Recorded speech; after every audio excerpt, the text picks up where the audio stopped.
Imagine a new kind of investing, a potentially life-changing way to invest that honors biblical principles, the kind of principles that you and I grew up with. Since 1994, Timothy Plan has made biblically responsible investing possible, offering mutual funds and ETFs that are filtered for biblical principles. Don't compromise your values. Invest with Timothy Plan. Ask your financial advisor or call Timothy Plan at 1-800-TIM-PLAN. Again, that's 1-800-846-7526 and discover what it means to be a biblically responsible investor. Investing involves risk, including possible loss of principal. Before investing, carefully consider a fund's investment objective, risks, charges, and expenses contained in the prospectus available at timothyplan.com. Read carefully before investing. Mutual funds distributed by Timothy Partners Ltd. and ETFs distributed by Foreside Fund Services LLC. As a paid testimonial, there is no guarantee of future performance and each experience will differ. Hey there, welcome to the Memo Pod. It is great to be back. It's great to be with you. This is Peter Heck. This is the Memo Pod.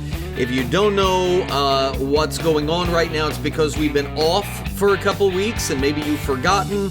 I was on a Wild West trip with my family last week, and I came back this week, and it's like, did anything happen in the country? Has anything gone on that I can find to talk about to all of you? Man, holy cow. It's one of those things that for years now I've taught the 1960s, and you had the JFK assassination, the horrific footage, the Zapruder film, and then you got the RFK shooting after the California primary. You got the MLK shooting on the balcony there of his hotel, the Lorraine Motel.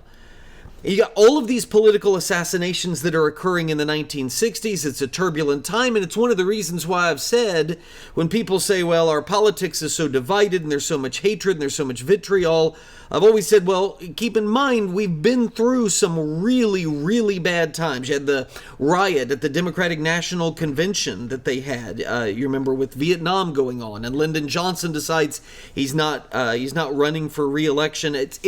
So there have been these times.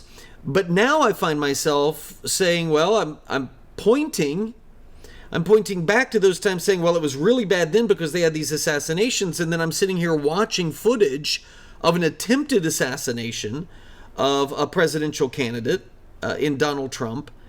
And are we reverting back to that? And some people say, yeah, but the reason we don't have them today is because the Secret Service and the security is so much tighter and is so much better. But you can't look at what happened in Butler, Pennsylvania and say, well, our security is so much better and the Secret Service is so much better. I mean, that's insane. And I know that he's not the sitting president, but the lack of the use of drones, they were on a sloped roof. The roof that they were on was more sloped than the one that the shooter was on, that they were using that building as a staging area for the Secret Service. They don't hear somebody crawling around on the roof up top. There's so many things that, again, I don't believe in the conspiracies. I'm not suggesting to you that I think that the Secret Service was in on this attempt. I'm not nutty. To me, you got two different wings. I had my best friend from high school texted me. We were texting back and forth. His daughter has gone down the path of the left-wing kooks that talk about, well, this was all a Republican staged event. Well, what about Corey, the firefighter, who throws his body on top of his family? I wrote about him. It's all I've been able to think about. What about him? Was he part of the plan that this 20-year-old loser climbs up onto a roof and is supposed to kill Corey, and then a couple people in the crowd are seriously wounded? Was that part of the Republican plan?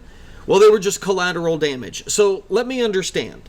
Your theory here is that the Republican Party worked with the Secret Service to coordinate and to keep quiet a fake assassination attempt on Donald Trump, which included Donald Trump's training in how to use like actors' blood to smear on his ear and all of that when he fell to the ground. And then he stands up, and all of that was coordinated. And all of that was kept quiet with a Secret Service and a Homeland Security Department that, if anything, has been derelict in their protection of Donald Trump. But they're working with him on this to help advance his candidacy.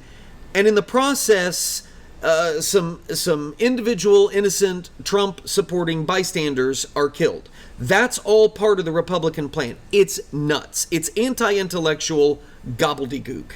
It's stupidity is what it is. And then you've got the other side that I don't think is quite as loony, only because it fits. Like, it seems unbelievable that the Secret Service was this poor at their jobs. So in that sense, those conspiracies at least have a little bit of justification. I mean, it's hard to explain how people can be that bad at their jobs, but that's my explanation. We are now at a point where we have, I got to say this delicately, we have extraordinarily incompetent people leading us. And so incompetent people are going to appoint to positions of importance incompetent people, who will then have incompetent hiring practices and incompetent training and incompetent technological understanding. It's a cascading effect of incompetence, and that is the crisis that's occurring in the government. That's why I think all of this unfolded as it did. That's where I would cast my lot, that this isn't intentional malice. This is just stupidity. This is just being really bad at your job. This is about focusing on the wrong things in your hiring processes. That's what causes something like this to take place. And I know we don't like to think that. There's almost a desire amongst some of us, a sense of peace and security, if we have a ne'er-do-well nefarious governing authorities. They're still competence, they're just bad. And we can replace bad with good. But if what we have is a staggering incompetence problem, well, then we all grow very concerned, because these are the people that are supposed to be protecting us. But that is this assassination stuff. Like, I've been pretty fixated on it, as well as many of you have. And I wanted to talk a little bit about the RNC today, but I can tell you right now, this entire MemoPod is going to be dedicated primarily to two different things. The first thing is, the second thing coming up in the second half.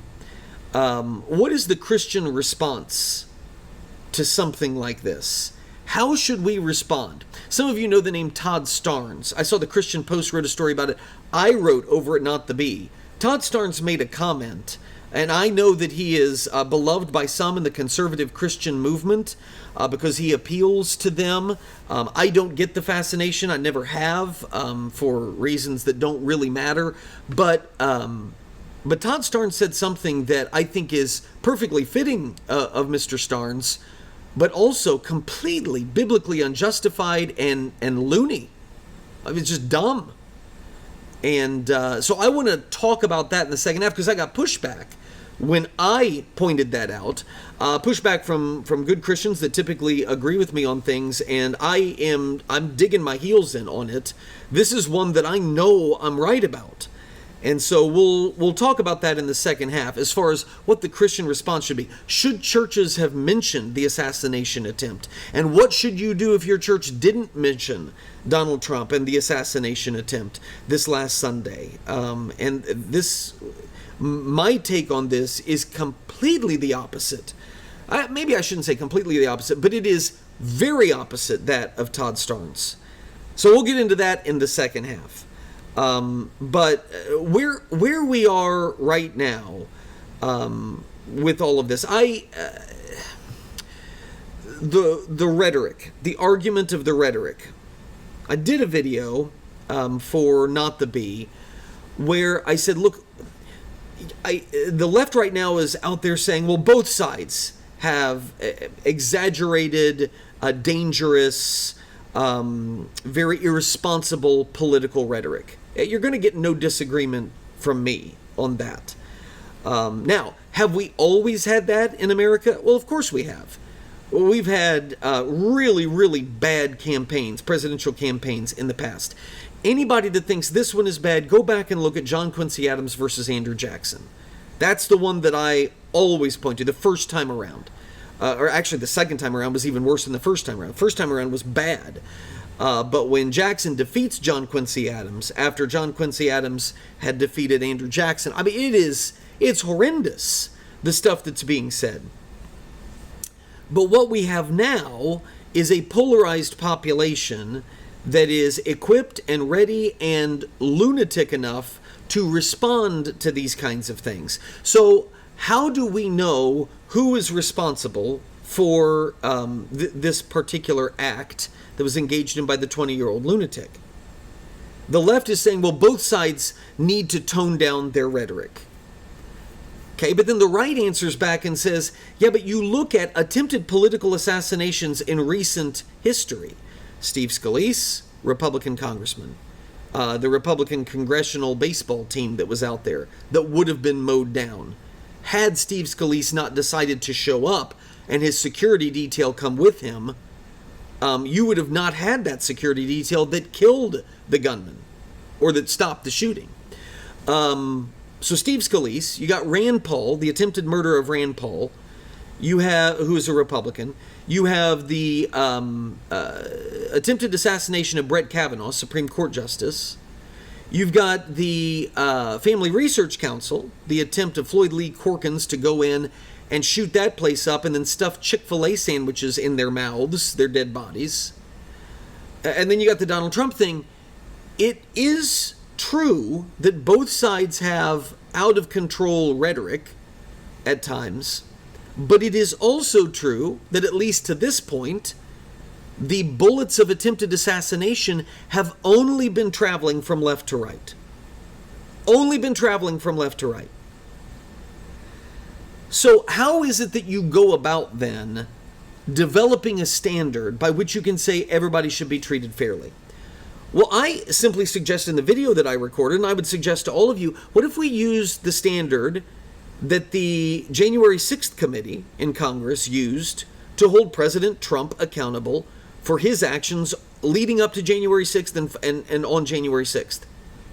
You remember the Capitol Hill riot that has been turned into an attempted coup, an attempted insurrection. That's the way the Congressional Committee regarded it. That's the way the media has regarded it, the language that they have used, that President Trump was on board, and you will see him accused of premeditating. You will see him accused of his rhetoric. He was condoning an attempted coup to steal the election and to put lawmakers' lives at risk. Donald Trump is responsible. That's why Congress, the House, impeached him that second time. And it's why there have been all of these legal trials and proceedings. Donald Trump has other legal trials and proceedings as well. But all of that. So what was the standard that was used there? Donald Trump came out and, as far as the violent activity, urged peace and peaceful protest. But the committee decided that he should have known what he was doing when he was using the language about, hey, there's going to be this big, wild event and rally on January 6th at the Capitol. We'll march down to the Capitol afterwards. Be there. And Jamie Raskin, the Democrat representative who's on the committee, says that with that statement, he summoned tens of thousands of Americans to form this mob that would become the attempted insurrection that endangered the lives of lawmakers. Okay, so let's use that standard then, and let's go back. March 22nd, 2018, here is Joe Biden. If we were in high school, I'd take Trump behind the gym and beat the heck out of him, except he doesn't say heck out of him. Okay, so maybe he just wants to physically fight Donald Trump. September 1st, 2022. Donald Trump and the MAGA Republicans represent an extremism that threatens the very foundations of our republic. Okay, that's just political rhetoric. Is it? Think this through. If you really do believe, Seth Dillon, who owns the Babylon Bee and Not the Bee, for which I write, so I follow Seth Dillon, and Seth Dillon pointed out, now wait a minute, we all know the philosophical thing with baby Hitler. Would you kill baby Hitler if you could go back and thus prevent all of the suffering that came from that?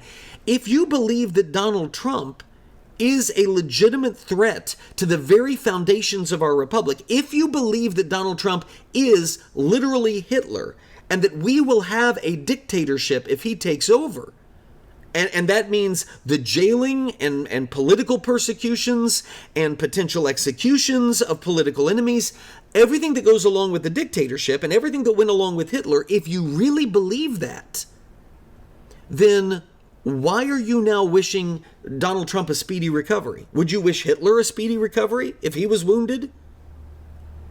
If you really believe, and you're really telling people and getting people to believe that Donald Trump is Hitler, March 21st, 2024, this year, just a couple months ago, Joe Biden says that's Hitler's language, that's not America's.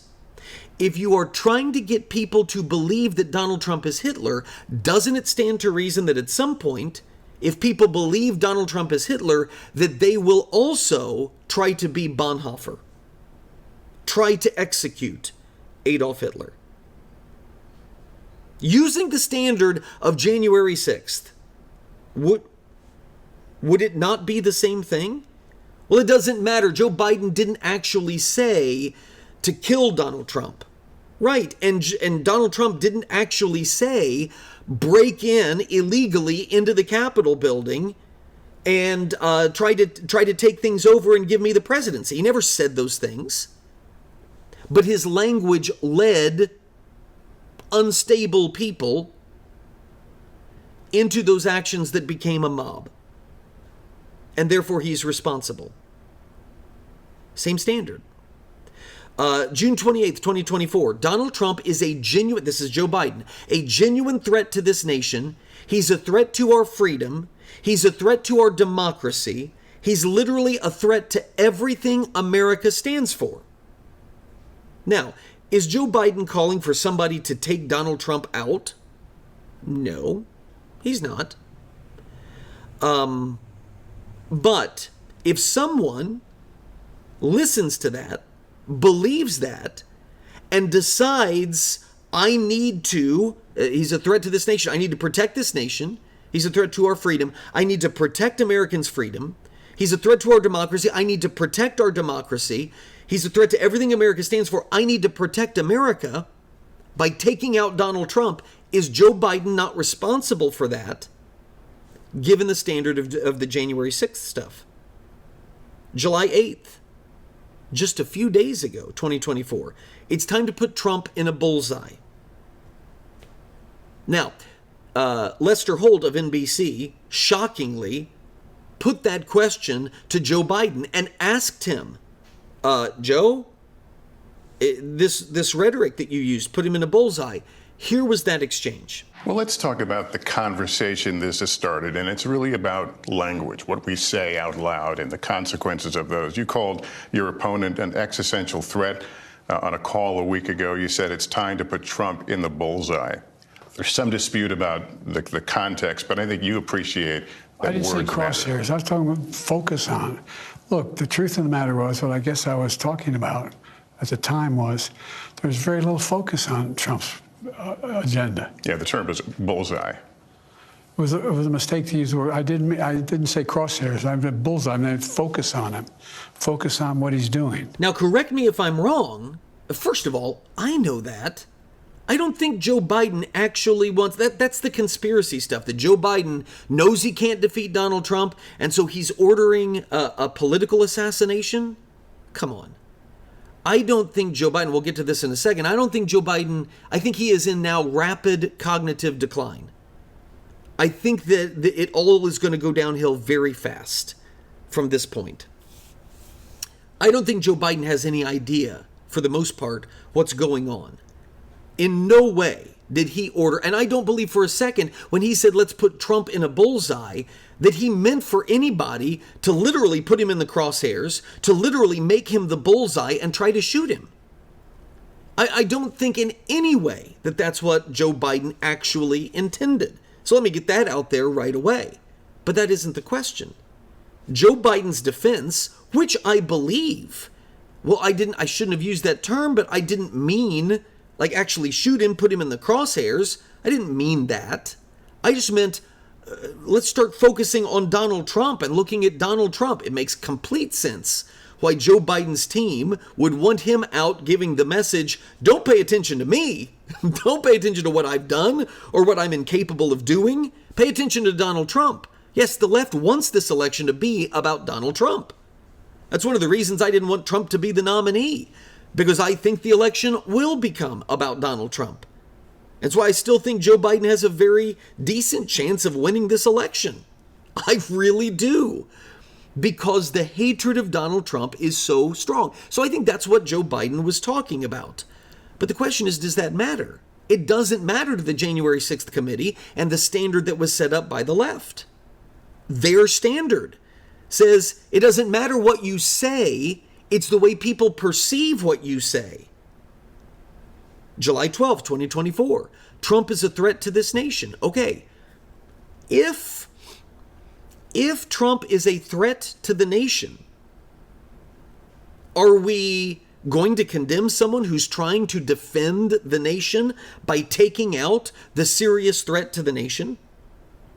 But the right has called Joe Biden and called Barack Obama a threat to the nation. Peter, you've probably done the same thing. I probably have. I don't know. I don't use that kind of language anymore, primarily because I'm not, I'm going to use the word primarily again, primarily because I'm not primarily concerned with the fate of America. I want it to endure. I am concerned about the future for my children, but I also know in whom I trust. And I also know in whom I am entrusting the care of my children. And that is to a kingdom with no end, and that is an eternal kingdom that isn't going anywhere, and God is going to be on his throne, and he will take care of his people, and I have no doubt about that if the United States ceased to exist. But I don't use that kind of language, but I probably did at some point in time. I still go back to this. The bullets aren't flying from right to left. So whether it's the crowd that righties are speaking to that aren't as deranged as those on the left, whatever the case may be, it's the rhetoric of the left that seems to be leading to these kinds of things. And do we not need some kind of accountability for it? If Donald Trump gets impeached for his irresponsible language that led to, as the left calls it, an attempted coup, an insurrection that put the lives of lawmakers at risk, then is an impeachment not called for someone's a president's irresponsible rhetoric that led to an attempted political assassination of his opponent? And if that's a stretch, then recognize that's what your whole case against Trump has been, a stretch. Now, Joe Biden, if he really believed in healing, if the left really believed in healing and turning down the temperature, Joe Biden would have issued a full and free pardon to Donald Trump. So we're putting all of this behind us, all of this lawfare and all of it. Let's have it out as far as ideas go. You know something? I think that Hillary Clinton was up to her armpits in illegal stuff. I think Joe Biden is up to his armpits in illegal stuff. I have no doubt that there is plenty of evidence that Joe Biden has committed high crimes and misdemeanors using his position. And I think the same could have been said about Hillary Clinton. But if I'm running for president and the situation were reversed and there was attempted assassination, there was all of this, in a heartbeat, that pardon would come. We have to heal the country. I don't think that's ultimately the left's desire here. I think power is the left's desire because power is the left's God. And and this is really concerning, to an increasing degree, I think power is the God of the right as well. And when that happens, it's over. It's over. And maybe we're already there. Maybe we've already tipped it. Maybe we've already crossed the threshold where the majority of those on the right now worship power. I think you can make a strong case for that. But no, Joe Biden's not going to be held accountable because that's not the way it works. If he's held accountable in any way, it's simply going to be that he's going to be removed from the ticket. In that same interview with Lester Holt, Joe Biden got nasty. He got nasty on a number of occasions where he said that he is in, let me get the exact quote, "I have command of all my faculties," he said.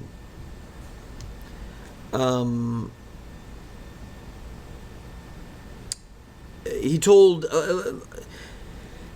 Lester Holt asked him, "Are you anxious to get back on the horse?" Meaning debate Donald Trump. And Biden snaps back at him, "I'm on the horse. Where have you been? What I'm doing is going out and demonstrating to the American people that I have command of all my faculties, that I don't need notes, I don't need teleprom." Biden got angry when he was talked to about his cognitive decline, saying the media, the talk is about false claims about him, and they're not talking about false claims that Trump has made. And it was disjointed, it was awful. I want to play for you another clip. This is no longer, it hasn't been for me for quite some time, it's no longer about politics. Like I said, I think the decline now, having watched people with dementia, having watched people who with Parkinson's, I think you're going to see an increasingly rapid decline from here. And what they're doing to Joe Biden right now is only hastening his end. Watch this clip. I know you say, Joe, you may not have a Congress. Well, guess what? You all told me I couldn't pass the Inflation Reduction Act. You all told me I couldn't face it. Anyway, we did it. We're going to bring rents down, as I said. We're going to build 2 million affordable homes. And cap rent increases of 5% a year so corporate landlords can't. God. Anyway, I don't want to get going. I'm going to get very upset. But there's gouging America. And by the way, not only saves lives, it will save taxpayers. Just what I did on the first round on dealing with Medicare. It saves the taxpayer $160 billion. Because they don't have to pay these exorbitant prices to these, anyway. Yeah, that isn't good. That isn't good, and it's not fun to point at and laugh at and mock. There's nothing enjoyable about that. Even if you're somebody on the right, there shouldn't be. It's sad. And I want to say to Joe Biden, how much more of this do you need to see? How much of this is worth the power that you are wielding? I understand that she sees herself apparently as Edith Wilson. Woodrow Wilson had health crisis. He had a stroke. They shut the White House, and she essentially was president for a year. Nobody went in or out of the White House. And that's essentially what Jill Biden is attempting to do right now, I believe. And she's drunk on that power and not thinking about the good of her husband. And she's actually making Joe Biden a sympathetic figure. And Joe Biden's been a pretty terrible person most of his adult life. And it's just the whole thing is sad. From a Christian perspective, it's sad. So you have a president who's in obvious cognitive decline. His wife is trying to essentially cling to power, and his family, because they know the legal problems that could come if they aren't in power. You have a leftist operation that is continuing violent rhetoric against Donald Trump, and continuing to inspire many of their lunatic fringe activists to engage in attempted political assassination. And then you have a political right that is increasingly moving towards power as their God. I'm going to say to Christians, we better be in prayer. Which, by the way, leads perfectly into the second half of the MemoPod today. For those of you who are paid subscribers, Todd Starnes goes out and essentially, I'll read you the quote. Todd Starnes, the media commentator on the right, he used to be with Fox News. I believe he got canned from there. He wrote for the Baptist Press. I believe he got canned from there for not being accurate in some of the things that he was saying, being more concerned about stirring people up than accuracy. And again, I would have to go back and look at the details on that, but I remember reading about that. Todd Starnes has threatened me before in something that I had written, contradicting what he was implying. Threatened me with legal stuff and all of that. So there's no love loss here. But that's not what this is about. Largely, I just kind of ignore Todd Starnes. But this statement, being somebody who preaches at a local congregation, somebody whose life now revolves around the proclamation of the gospel, I want it to, and preaching Christ crucified, this statement by Todd Starnes, that you should, and I'm going to paraphrase now, I'll give you the full quote later, that you should break fellowship with your church if your preacher did not address From the pulpit, the assassination attempt on Donald Trump. What? I mean, how far gone are we in our understanding of what Christianity is versus what American patriotism is? What's the point of our churches? What's the point of the pulpit? I could not believe that statement. Justified from an American political standpoint, sure. If the job of the church is to promote American patriotism and to promote, I know the boogeyman term is Christian nationalism, but is to promote a governing style and to uphold right-wing Republican government, then if that's the point of the church, then that makes sense.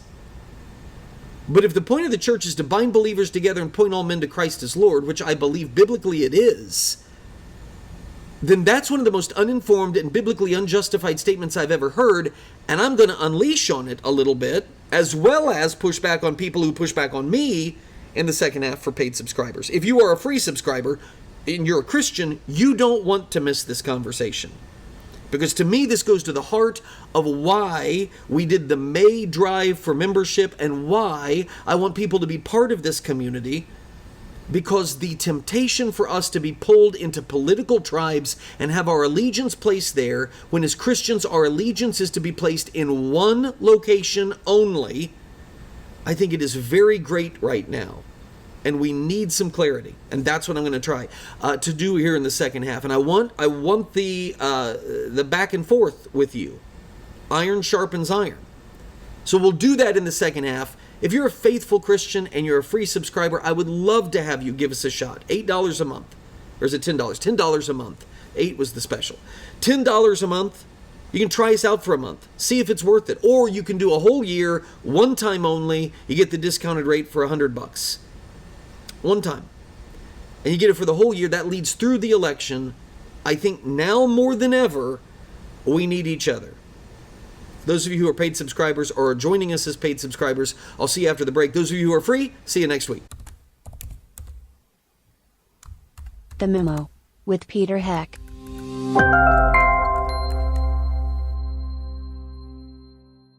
Please patronize and thank all the sponsors of the Heck podcast, including McGonigal's Buick GMC, Terrell's Auto Service, Norris Insurance, Stevens Machine, Creative Financial Center, Indiana Right to Life, Tri-Green Tractor, the Indiana Family Institute, Hartman Family Farms, Liberty Financial Group, the Wyman Group, and J. Watson Creations.